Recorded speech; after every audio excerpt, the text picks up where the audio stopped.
दोस्तों, आप लोग जब भी कहते हैं हम कहानी तब अपलोड करने की पूरी कोशिश करते हैं और करते भी हैं, लेकिन आप लोग हमारा सपोर्ट नहीं करते। इसलिए प्लीज़ चैनल सब्सक्राइब कीजिए, ज़्यादा से ज़्यादा लाइक करिए और कमेंट करते रहिए। चलिए कहानी स्टार्ट करते हैं। अहाना की फ़ोन की घंटी बजी। देखी तो अभिराज था। नाराज़ थी। काट दिया पर वह बार बार कॉल कर रहा था। हेलो। आखिर रिसीव किया। Hello baby, how are you. Aahana की आवाज़ सुनकर जैसे रोम रोम में जान आ गई। हमेशा की तरह बेहद रोमानी अंदाज में बोला, फाइन। उसके उलट एक ही शब्द में जवाब देकर निपटा दी। उसने गहरी सांस ली। How was the first day in Kerala. ठीक था। ओनली ठीक था। ये कैसा आंसर है, मैं समझी नहीं। तुम्हारी चॉइस बिल्कुल लो है। कोई एक्साइटमेंट नहीं। और कैसे बोलूँ। जोश में बोलो। वहाँ की ब्यूटी को अपने वर्ड्स में डिस्क्राइब करो। मैं सुनने के लिए एक्साइटेड हूँ। बहुत खूबसूरत है, स्पेशली यहाँ की बीच। बस इतना ही। अलेपी जाओगी तो शब्द अपने आप मुँह से निकलेंगे। आतुर हो जाएंगे। वहाँ की खूबसूरती, नेचर, बैकवर्ड्स, कोकोनट ट्रीज, धान के फील्ड, एवरीथिंग सब ब्यूटीफुल होगा। और मुन्ना लाइक हेवन। वह बहुत उत्साहित होकर बोला, आप कब आए यहाँ। नॉट ओनली इंडिया बेबी, मैं वर्ल्ड की मोस्टली कंट्री विजिट कर चुका हूँ। मैं तो फर्स्ट टाइम ऐसी जगह आई हूँ। मुझे भी होना चाहिए था वहाँ, बट अभी यहाँ प्रॉब्लम चल रही है। You know, Alleppey mostly honeymoon couples जाते हैं। वहाँ के हाउस बोट पर बहुत फेमस हैं। हनीमून का नाम लेकर जैसे उसने उसकी दुखती रंग पर छेड़ दी। आपको बता दूं, हनीमून शादी के बाद होता है, और शादी आप करेंगे नहीं तो इस जन्म में तो पॉसिबल नहीं। क्यों मेरा खून फूंक रहे हैं baby. Why are you getting so angry. मत भूलो कि मेरे लिए कुछ भी इम्पॉसिबल नहीं है। अच्छा ये बताओ, खाने में प्रॉब्लम तो नहीं हो रही। तुम तो प्योर वेजिटेरियन हो। वहाँ के खाने में मोस्टली फ़िश मिलती है। हाँ, उसकी प्रॉब्लम तो है, पर मिल गया था खाने लायक। स्पेशल ऑर्डर दोगी तो वो वही बना देंगे जो तुम चाहोगी। यहाँ का फूड भी ट्राई कर रही हूँ। कौन से होटल में ठहरे हो। मैं वहाँ के स्टाफ से बात करता हूँ ताकि तुम्हें कोई दिक्कत ना हो। उसकी ज़रूरत नहीं है, मैं मैनेज कर लूँगी पक्का। हाँ ओके, पर कोई प्रॉब्लम हो तो मुझे बताना। और ये बताओ, भूमिक ने फिर से कोई मिसबिहेव तो नहीं किया। मुझे अब नींद आ रही है। भूमि का नाम लेते ही उसका मूड उखड़ गया। बात करो। नहीं, अभी भी नाराज हो। नहीं, टॉक टू मी। नहीं, सोऊंगी। Good night. उसने बात ख़त्म की। Good night baby. आहाना ने कॉल डिस्कनेक्ट किया और लेट गई। नाराज़गी के भरपूर अभिराज के साथ बात करके उसे हमेशा अच्छा लगता है। मन बहुत भारी था, थोड़ा हल्का हुआ। लेटते ही जल्द ही उसे नींद आ गई। पर अभिराज को नींद नहीं आ रही थी। विक्रांत की बातें उसके दिमाग में घूम रही थी कि भूमि का आहाना पर नज़र रखता है, पर क्यों। वह तो लड़कियों से नफरत करता है, और आहाना से भी। फिर आहाना पर नज़र रखने का क्या कारण होगा। आज बेचैनी बहुत ज़्यादा थी कि नींद नहीं आ रही। आहाना भी ढंग से बात नहीं कर रही, नाराज़ है। उसे तो कभी फर्क नहीं पड़ता इन बातों से। वह तो हमेशा ऐसा ही रहा है। फिर अब उसे क्यों फर्क पड़ रहा है। उधर कोचीन में कल के घटनाक्रम के बाद सुबह आहाना उठी तो इस नए दिन के लिए खुद को तैयार किया। तैयार होकर रूम से निकली तो सामने ही बत्ती सी झलकाता डायरेक्टर खड़ा था। Good morning sweetie. वह तो जैसे उसके दरवाजे खोलने का ही इंतजार में था। उसका विश करना उसे पसंद तो ना आया, पर उसने उसे इग्नोर किया।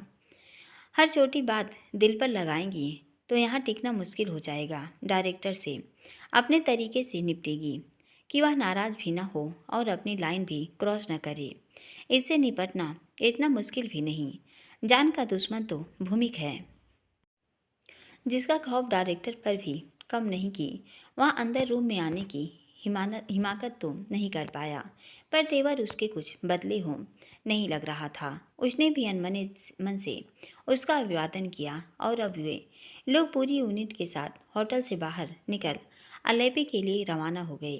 कल की पुरानी व कड़वी बातों को भूला, नया दिन नई उमंग से शुरुआत किया। वह इस यात्रा के लिए उत्साहित होना चाहती थी पर नहीं हो सकती। गाड़ी में साथ बैठे भूमिक पर नज़र डाली। वो उसकी साथ ही सीट पर बैठा था। वैसे तो इसे लड़कियों से नफरत है, डायरेक्टर उसके साथ न बैठ जाए उससे पहले ही बैठ गया, जबकि अलग गाड़ी में भी जा सकता था। डायरेक्टर को फ्रंट सीट पर बैठना पड़ा। जैसे जैसे कोचिन पीछे छूटने लगा, वैसे वैसे प्रकृति से उसका परिचय इस प्रकार होने लगा कि वह भूल गई कि किसके साथ बैठी है। सड़क किनारे सब जगह हरियाली फैली हुई थी। नारियल के पेड़ों से घिरे बाग, धान के लहराते खेत, नहरों व वाटर बैग्स का जल। अलपूजा पहुंचने से पहले वे अपने वाहन में आए। उसके बाद बोट में सफ़र तय कर शूटिंग वाली जगह पर पहुंचना था। गाड़ी से उतर कर वे एक लकड़ी की बोट में बैठ गए। अलेप्पी को पूर्व व वेनिस कहा जाता है। वाटर बैग पर बोट चल पड़ी। इसके किनारे लोगों के घर बने थे। यहाँ सब देखना इतना खूबसूरत व सुखद लग रहा था। उसके नज़रें तो हट नहीं रही थी। इतनी खूबसूरत जगह उसने कभी नहीं देखी थी। उसके साथ बोट में डायरेक्टर भूमिका और एक दो लोग और भी बैठे थे। लगता है तुम्हें ये जगह पसंद आई, डायरेक्टर उसे खोया देख पूछता है। बहुत ज़्यादा खूबसूरत है। उसके चेहरे पर चमक आ गई। बोलती हुई वह पहली बार मुस्कुरा दी। खूबसूरत तो है पर तुमसे कम। अब ये तारीफ की फ्लर्ट पर उसे अभी कुछ भी बुरा नहीं लग रहा था। उसे तो कुछ भी बुरा नहीं लग रहा था। ये जगह उस इतनी खूबसूरत थी कि वह भूल जाना चाहती थी कि उसको दोनों साइड कौन बैठे हैं। भूमिक उसे घूर कर देख रहा था पर उसने उसकी तरफ एक बार भी नहीं देखा। उसे डायरेक्टर से बात करता देख जल जल के कोयला हुआ जा रहा था, पर उसने उसे पूरी तरीके से अनदेखा किया। जब किसी को उसकी खुशी गम से फर्क नहीं पड़ता तो वो क्यों उसके लिए अपनी खुशियाँ कम करे। एक जगह डायरेक्टर ने बोट रुकवा दी। उसे लगा वे शूटिंग वाली जगह पहुंच गए होंगे, पर नहीं। डायरेक्टर बोट से उतर गया। वहाँ थोड़ी दूर पर घर बना हुआ था। आसपास से चॉकलेट की खुशबू आ रही थी। वह एक औरत से बात करने लगा। लाल रंग की साड़ी पर हरे रंग का ब्लाउज और बालों में मोगरे का लंबा गजरा, रंग पक्का। उम्र यही करीब 35 के करीब थी। वह घर के अंदर गई। एक टोकरी में कुछ भरकर डायरेक्टर को थमा दिया। वह उसे लेकर वापस आ गया। देखा तो उसमें चॉकलेट भरी हुई थी। ये क्या है? उसने पूछा। हैंडमेड चॉकलेट्स यहाँ की स्पेशलिटी। वाह, ये यहाँ पर बनाते हैं, यहाँ घर पर बनाती हैं। तुम्हें पसंद है? हाँ, बहुत ज़्यादा। ले लूँ? यूँ श्योर, इसलिए लाया। लो पकड़ो। उसने वो टोकरी उसे थमा दी। सब ने उसमें से एक एक चॉकलेट लिए और खाने लगे। उसने भी फटाफट उसमें से चॉकलेट उठा ली, फटाफट रैपर फाड़ा, दांत तले दबाया। वह मुंह में पिघल गया। मिठास जैसे मुंह में घुल गई। वाह! मुंह से निकला ही था कि भूमिक पर नज़र पड़ी, रुक गई। उसने चॉकलेट नहीं ली थी, उसकी तरफ बढ़ाई। आप भी लीजिए। नहीं, पर क्यों? चॉकलेट खाने के लिए? मैं कोई छोटा बच्चा नहीं हूँ। उसने आंखें सिकोड़ी, मुंह ऐसे पिचकाया जैसे उसे चॉकलेट ऑफर कर उसने संगीन अपराध कर डाला हो। उसके मुंह में चॉकलेट का बाइट फंस गया। खा लीजिए, इससे आपकी कड़वी जुबान मीठी नहीं हो जाएगी। क्या कहा तूने? उसने आंखें सिकोड़ी। चॉकलेट सिर्फ बच्चे नहीं खाते, कोई भी खा सकता है। मुझे तो बहुत पसंद है। तुम्हें पूछा नहीं किसने की क्या पसंद है क्या नहीं। जहर बुझे अंदाज में वह उसे घूरते बोला, पर उसने उसे नज़रअंदाज किया। पर डायरेक्टर इस सब पर गौर कर रहा था कि किस तरह भूमिक के टॉटिंग के बाद आहाना का चेहरा उतर गया तो उसके सपोर्ट में बोला, आप भी कमाल करते हैं भूमिक जी। क्या हो गया? वो सिर्फ बता रही है कि उसे चॉकलेट पसंद है। इसमें इतना रूडली बात करने की ज़रूरत नहीं थी। आपको बहुत सिम्पथी है इससे की, और इसकी पसंद नापसंद जानने का शौक भी, पर मुझे नहीं। आपको गर्ल से बात करने का बिल्कुल भी मैनर्स नहीं है। इनफ डायरेक्टर साहब, शूटिंग करने आया हूँ, आपसे मैनर्स सीखने नहीं। भूमि कारवंशी को किसी से भी कुछ सीखने की ज़रूरत नहीं है। You are so rude. कभी कभी तो असहनीय होता है, जैसा आपको लगे, मुझे फर्क नहीं पड़ता। और इसकी नॉनसेंस बातों में आपको दिलचस्पी हो सकती है, मुझे नहीं। फॉर योर काइंड इन्फॉर्मेशन, मुझे यह सब जानने में कोई इंटरेस्ट नहीं है। आपको कौन दिलचस्पी लेने को कह रहा है? मुझे इंटरेस्ट है जानने में कि इसकी पसंद नापसंद क्या है। ये ना बताओ, और क्या पसंद है तुम्हें? डायरेक्टर ने माहौल हल्का करना चाहा। बस यही, और कुछ नहीं। It means chocolate. हाँ, वह मुस्कुराई की डायरेक्टर ने भूमि को चुप करा दिया। चॉकलेट के अलावा डायरेक्टर उसकी बात में दिलचस्पी लेता बोला, जो कि भूमि को बिल्कुल भी सहन नहीं हो रहा था कि डायरेक्टर उसे बात करे। उसका दिमाग भरना रहा था, अगर ऐसा हो कि ये बोट पलट जाए फिर क्या होगा। उसके ऐसे कहते ही वे सब उसकी तरफ देखने लगे। उसके होठों पर जहरीली मुस्कान थी। फिर फिश के साथ मिल बांट कर ये चॉकलेट खाना, वो भी बड़ी वाली शॉर्ट टाइप। उसके ये कहते ही सब उसकी तरफ हैरानी से देखने लगे। आहाना ने चॉकलेट फटाक से बास्केट में डाल दी। ये कैसी स्केरी बातें करते हैं आप, डरा दिया बेचारी को। मैं बस पॉसिबिलिटी बता रहा था। केरला जैसे खूबसूरत जगह आकर तो खुद में कुछ बदलाव लाइए, खुद भी इंजॉय कीजिए, इसे भी करने दीजिए। ए ना तुम चॉकलेट खाओ, बाद में खा लूँगी। क्यों?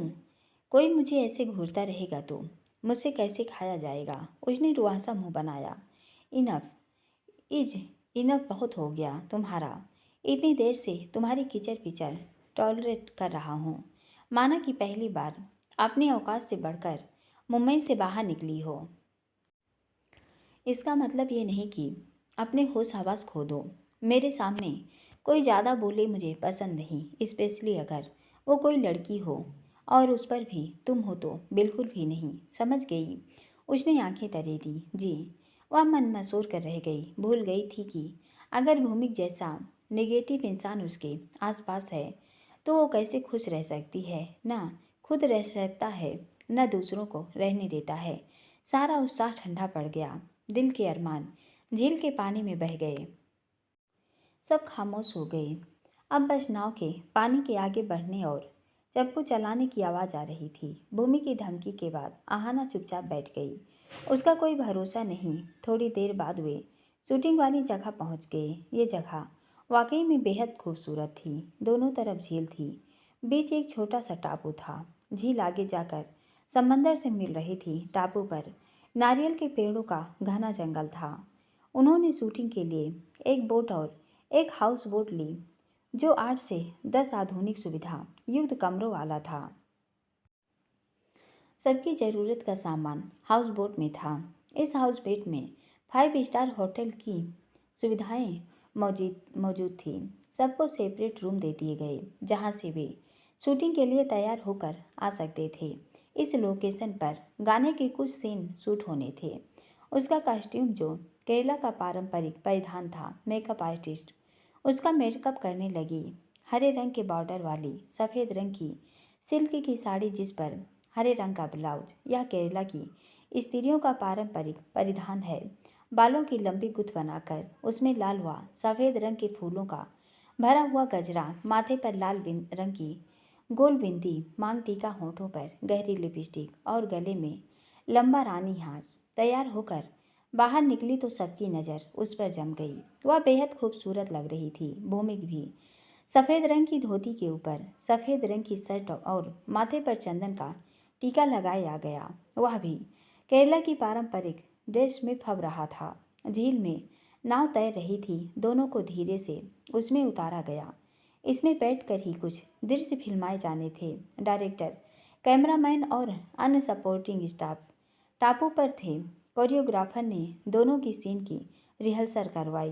पहले नाव में बैठकर दोनों का एक एक सीन फिल्माया गया था। दूसरे सीन में दोनों पानी में अटखेलियाँ करेंगे और अंत में खड़े होके एक सीना फिल्माया जाएगा, जो इस ड्रेस में लास्ट होगा। डायरेक्टर ने बोर्ड पर आकर दोनों को अच्छे से सीन समझा दिया और वापस जाकर बैठ गया। सीन्स 1, 2, 3 के ऑर्डर में होने थे। डायरेक्टर कुर्सी पर बैठ गया। वे लोग दूर थे। एक आदमी भोंपू लेकर बैठा था। Light light camera action start हुआ। सीन 1 स्टार्ट अनाउंस हुआ। आहाना नजरें झुकाए बैठ गई। भूमि को उसे प्यार से देखना था। यह सब करना उसके लिए भी बेहद कठिन था, पर अगर आहाना के कपड़े ठीक ठाक होते हैं तो वह निर्विघ्न शूटिंग होने देता है। वो आराम से एक्टिंग कर रहा था, वो भी बढ़िया। अदाकारी उसे माँ से विरासत में मिली है। आहाना के लिए थोड़ा मुश्किल है, पर पर्सनल और प्रोफेशनल लाइफ को अलग रखना थोड़ा थोड़ा सीख रही है। अपने दुश्मन की आंखों में प्यार से देखना जो हर पल उसकी इंसल्ट करता हो मुश्किल तो है, पर उसने सफलतापूर्वक यह किया, वो भी बिना रिटेक के। यह सीन फिल्मा दिया गया। सीन नंबर 2 उधर से अनाउंस हुआ। इस सीन में आहाना झील के पानी में हाथ डाल रही थी। भूमिक उसे प्यार से देख रहा था कि उसने हाथों में पानी भर कर उस पर उछाल दिया। वह चौंक गया, थोड़ा पीछे हटा, मुस्कुरा दिया। उसने भी वैसे ही किया, झील के पानी से अंजूरी भरकर उस पर उछाल दिया। अब दोनों ही ऐसा करने लगे।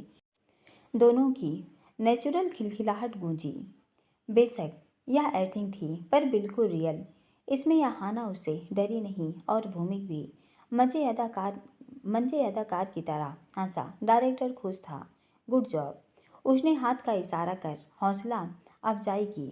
बिना ज़्यादा रिटेक के आसानी से यह सीन भी फिल्मा दिया गया। दोनों हल्के भीग गए थे। स्पॉट बॉय ने उन्हें टॉवल थमा दिए। दोनों ने खुद को पोंछा। अब सीन नंबर 3 के लिए दोनों उठ खड़े हुए। आहाना दोनों हाथ फैलाओ। भूमिक जी, आप प्यार से इना को बाहों में भरने की एक्टिंग करो, डायरेक्टर ने निर्देश दिया। आहाना ने दोनों हाथ फैलाए कि भूमिक ने उसे कमर से हल्के हाथों से पकड़ लिया। शूटिंग के दौरान ऐसे सीन में थोड़ी दूरी बनाई जाती है, बस फॉर्मेलिटी के लिए हल्के से हाथों से पकड़ा, पर धीरे धीरे भूमिक ने उसे अपने से सटा लिया। आहाना ने अब तक इसे नॉर्मल ही लिया। उसने दोनों हाथ फैलाए और धीरे धीरे पीछे की तरफ झुक दी।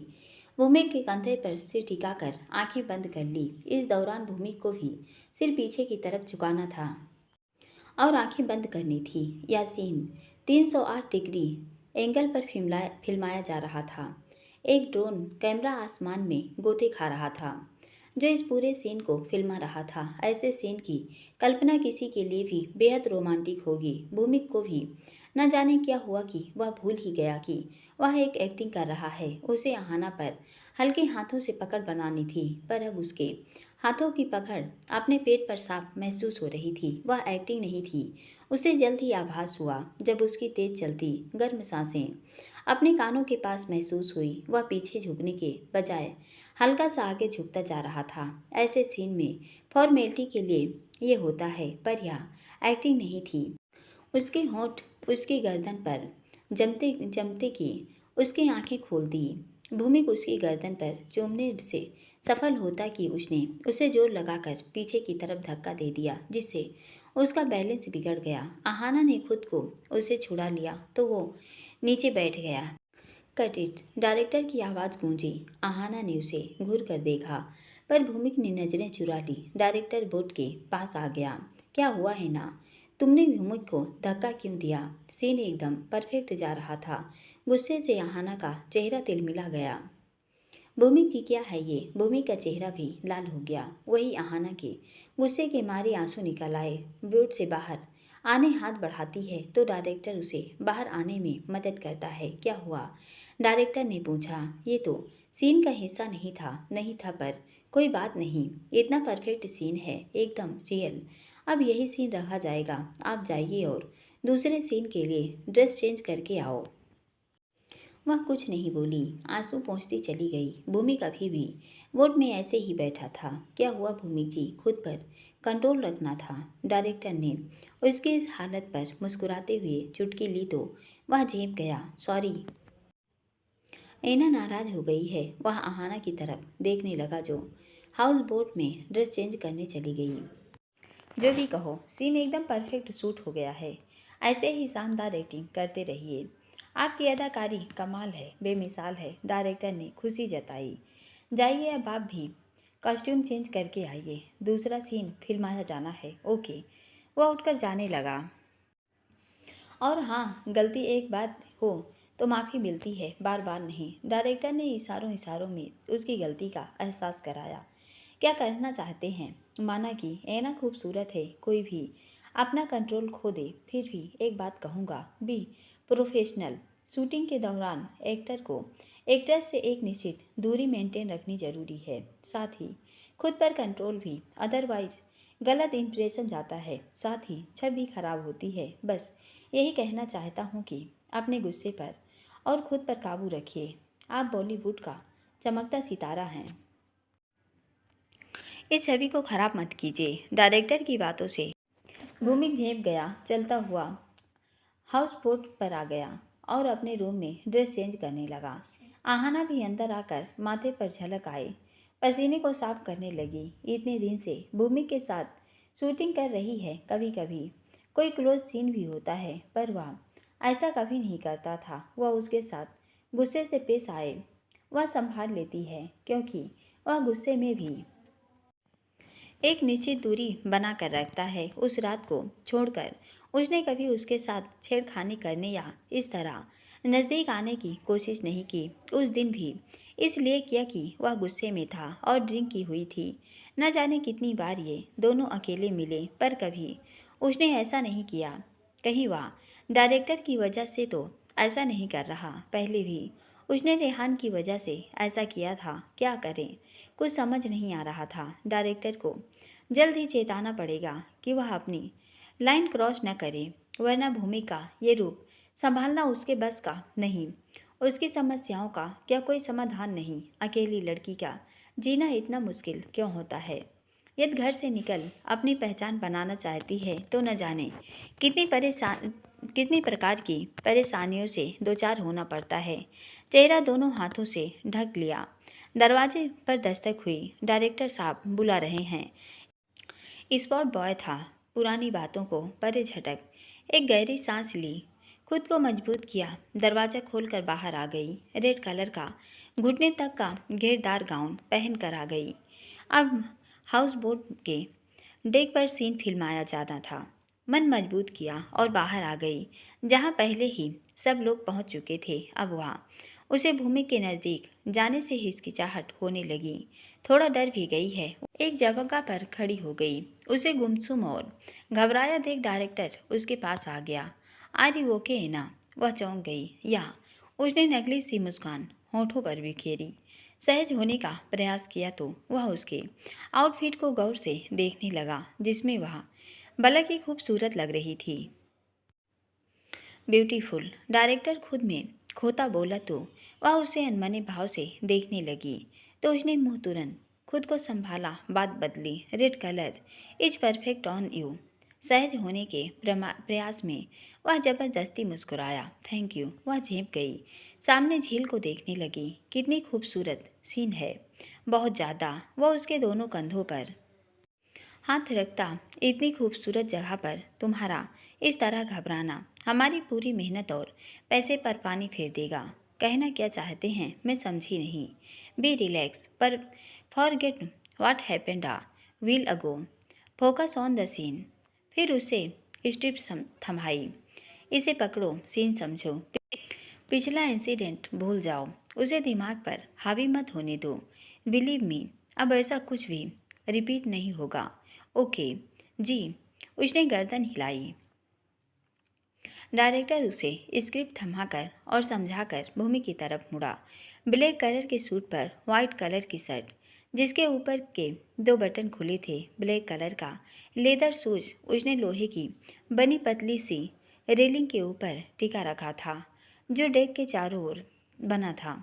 हमेशा की तरह चेहरा भावहीन। डायरेक्टर ने उसे स्क्रिप्ट थमाई, सीन समझाया, साथ ही खुद पर कंट्रोल रखने की नसीहत भी दी। अब पहले जैसी गलती नहीं होनी चाहिए, जो उसने चुपचाप सुन भी ली। नहीं होगी। वह स्क्रिप्ट पढ़ने लगा। हाउस बोट के ऊपर बांस की लकड़ियों से बना हुआ ढांचा था। नीचे रूम्स हैं, पर ऊपर बीच के हिस्से पर बांस की लकड़ियों की ही रूफ बनी थी। दोनों तरफ से खुला एरिया था, जहाँ पर यह सीन फिल्माया जाएगा। तो उसके लिए सेट तैयार कर कैमरा जमाया जा रहा था। केरला में इसे कुट्टूवलम का व जम्मू कश्मीर में शिकारा कहा जाता है। बोट के फ्रंट थोड़ा छोटा सा पर बैक वाला एरिया खुला था। डेक पर खड़े होकर झील का पूरा नज़ारा लेने का अनुभव अपने आप में अद्भुत है। झील झील के नीले पानी में कई रंग बिरंगे हाउस बोट तैर रही थी। किनारे नारियल के पेड़ों के झाड़ इस दृश्य को किसी पेंटिंग में बनी सुंदर लैंडस्केप वाली छवि का आभास दे रही थी। दूर सूरज भी क्षितिज की तरह बढ़ रहा था तो अपनी मखमली तिरछी किरणें झील के पानी में डालकर सतरंगी आभा पैदा कर उसे लुभाने की कोशिश में था। जहाँ तक नज़र पहुँचे नीला पानी और नारियल के पेड़, कुल मिलाकर यहाँ से झील का नज़ारा देख बेहद मनोहरी व मनभावन अनुभव था, जिसे सब आंखों में भरकर हमेशा के लिए अपनी स्मृति में कैद कर लेना चाहते थे। स्क्रिप्ट पढ़ने के बाद छोटा सा रिहर्सल हुआ और अब असल सीन के शूट के लिए दोनों डेक के बिल्कुल एंड पर बने रेलिंग तिकोने कोने पर आ गए। यहाँ पर खड़े होकर पहले टाइटैनिक मूवी के डेक जैसा रोमांटिक सीन ही फिल्माना चाहते थे, पर फिर कुछ अलग शूट करना तय हुआ। भूमि रेलिंग के ऊपर हल्का सा टेढ़ा खड़ा होना था। एक पैर रेलिंग पर टिकाया और कमर के नीचे वाला हिस्सा रेलिंग के ऊपर। डायरेक्टर ने पोज को ओके कहा। लाइट कैमरा एक्शन स्टार्ट हुआ। आहाना धीरे धीरे चलती आई। वह भूमि के सामने खड़ी हो गई। वह हल्के हाथों से उसकी कमर पर पकड़ बनाना चाहता था, पर वह पीछे हट गई। सीन रोक दिया गया।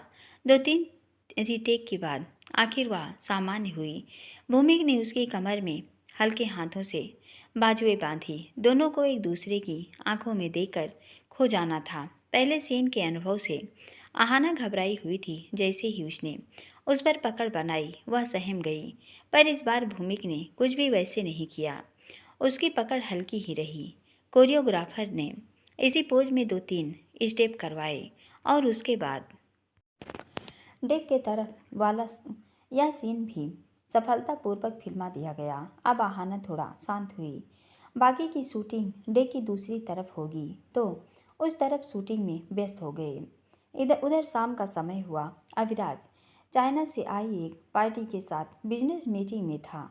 वे उसकी कंपनी के साथ मिलकर एक जॉइंट प्रोजेक्ट पर काम करना चाहते हैं, जिसके लिए फार्मास्यूटिकल की मैन्युफैक्चरिंग का प्लांट हुआई में खेलना चाहती थी, जिसमें उनके एग्रीमेंट भी हो गया। इस सफल मीटिंग के बाद ऑफिस लौटा तो विक्रांत ने उसे बताया कि सर कियारा मैडम का पार्टी के लिए 2 बार कॉल आ चुका है। उसने याद दिलाया तो याद आया, फ़ोन ऑन किया। उसके 2-3 मैसेजेज आए हुए थे कि उसे पार्टी में आना है। जगह की लोकेशन भी शेयर कर रखी थी। ऑफिस से अकेला ही बाहर निकला और अपनी गहरे नीले रंग की BMW कार में सवार हो किनारा की बताई लोकेशन की तरफ चल दिया। यही कोई आधे घंटे बाद वह उसकी बताई जगह पर पहुंच गया। गाड़ी पार्किंग में खड़ी की। सीट पर रखा लाल रंग के गुलाबों का खूबसूरत बुके उठाया, जो उसके कहने पर विक्रांत ले आया था, और सामने बने 2 मंजिला भवन के गेट पर आ गया, जिसकी दीवार पर बड़े बड़े अक्षरों में कियारा के भाई का नाम पर मानो दिव्यांग सेवा संस्थान का बोर्ड व उसका नाम अंकित था। वह अंदर आ गया। बाहर बने कंपाउंड में ही काफ़ी हलचल थी। रेड कलर की बेहद स्टाइलिश सिजलिंग ड्रेस में वह काफ़ी खूबसूरत लग रही थी। नज़र अभिराज पर पड़ी तो जैसे ठहर गई। आज वह अपने इस गहरे नीले रंग के बिजनेस सूट में कुछ ज़्यादा ही एट्रैक्टिव लग रहा था। एक्स रह चुका है। जाहिर सी बात है अभिराज के रवैये की वजह से उसने मूव ऑन किया होगा। जोर लगाकर भी वह उसे एकटक देखने से नहीं रोक पाई।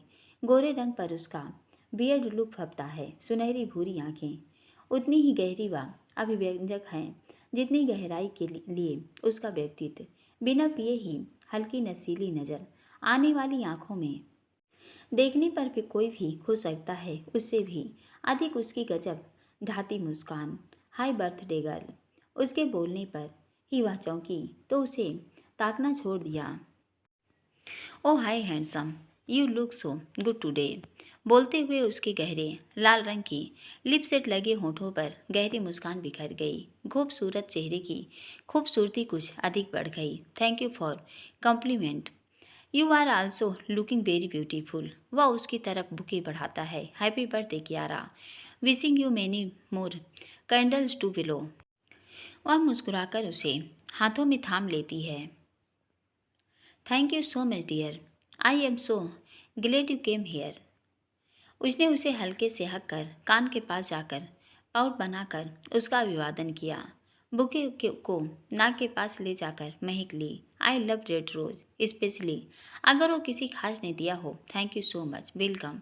आई विश कि तुम भी इतनी इनकी तरह हमेशा महकती रहो। Thank you. कम तुम्हें सबसे मिलाती हूँ। वह उसे खुले कंपाउंड की तरफ ले गई जिसमें लंबाई में 15-20 के करीब कमरे बने हुए थे। वहाँ दिव्यांग जनों के अलावा कुछ नज़दीकी लोग व फ्रेंड्स भी मौजूद थे। Hi guys, meet famous businessman personality Abhiraj Khurana. Please to a warm welcome. सब लोगों ने तालियों से उसका स्वागत किया। कम से कम 15 से 20 लोग जो 25 लेकर 80 साल की उम्र के थे वह चलने फिरने में असमर्थ थे। अभिराज ने सबसे हाथ मिला, उनका हालचाल पूछा और अंत में एक अच्छी खासी रकम डोनेशन के रूप में दी, जिसको कियारा ने अपने सोशल मीडिया हैंडल पर लाइव रखा ताकि सब लोग इसे देख सकें और इसे प्रेरणा लेकर सहायता के लिए आगे आएं। दिव्यांग जनों की सहायता व देखभाल के लिए उसने एक पूरा स्टाफ रखा हुआ था। 40 साल के करीब एक महिला जो व्यवस्थिता देखती है, वह 4-5 अन्य लोग। अब बर्थडे सेलिब्रेशन की तैयारी थी। चारों तरफ रंग बिरंगे बालून व फूलों से सजावट की गई थी। दिव्यांग जनों में से 2 लोगों ने गिटार व परफॉर्म किया। हौसला अफजाई के लिए सब तालियां बजाने लगे। उसके बाद केक कटिंग के लिए बीच में एक टेबल लगाया गया, पर अभिराज को उसके मम्मी पापा भाई नहीं दिखे। थोड़ा आश्चर्य में था। तुम्हारे मॉम डैड और ब्रदर्स कहाँ हैं? अमेरिका। व्हाट?